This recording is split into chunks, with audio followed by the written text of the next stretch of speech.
My little brother called me and told me he wanted to go for a walk on Lake Superior. I'm not closer to anyone than I am with this man.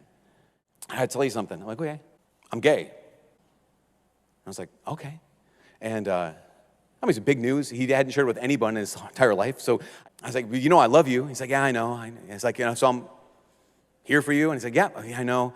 And then he said, so, do you have any questions? And I thought it was like a press conference. Like, I made my statement. I'll take questions from the audience now. I said, I do have one question. What are you going to do? And he's like, what do you mean, what am I going to do? I just told you I'm gay. You just shared with me an experience. You experience attraction to members of the same sex. That's all you told me. I want to know, what are you going to do about that? Because an attraction isn't sinful. Having an experience isn't sinful. Like, because all of us, here's the thing, everyone in this room, we're attracted to stuff that we probably shouldn't be, right? Well, I have this attraction. Okay, that's a real thing. What are you going to do about it, though? He's like, what do you mean, what am I going to do about it? Like, well, you have free will still. You can either choose to act on this or you choose to not act on this. Just like, I mean, I have to tell you, confession time. I'm attracted to women. Like, whoa, no, like, no, seriously. So people are like, but you're a priest. Like, I know. It's weird. I thought it would go away when they laid hands on me. I was like, I got up, I'm like, shoot, seriously? Still? And yet, I mean, and I'm not trying to make light of it. I'm just saying that, like, no, all of us have these things that we're called to not just say yes to. Because you have freedom. And that's the thing, it's so important. Because so many times what the world will say is this: if you have a desire for something, you got to give into it. You have more strength in you and through the power of the Holy Spirit than the rest of the world says you have. But the church says, no, listen, you experience this attraction, or that attraction, doesn't matter what it is. Under the lordship of Jesus, you can experience freedom in this. If you experience same-sex attraction, you're not accepted, you're not tolerated, you belong. But an experience is not an identity. And the big fear so many people have is, if I live up to the church's teaching for living chastely in life, then I'm just going to be lonely. If I live up to the church's teaching, like if we say that men and women who experience same-sex attraction can't act out in a sexual, genital way on that attraction, then they're just going to end up lonely. And I know about the fear of loneliness. I mean, that was part of my discernment to be going to seminary. We think of love. We've taken this huge concept of love. We reduced it to romantic love. And we've taken this concept of romantic love and reduced it to sex. Love is bigger than sex. Love is bigger than romance.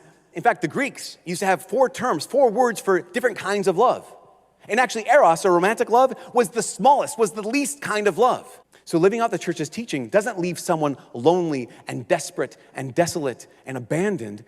The church says, no, you're called to love. That in fact, we can't know ourselves unless we become a gift of love. We can't know ourselves unless we have sex.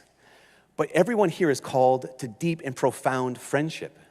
What does the church teach when it comes to how we as Christians are called to treat our brothers and sisters who experience same-sex attraction? What the church says is any sign of unjust discrimination in their regard must be avoided.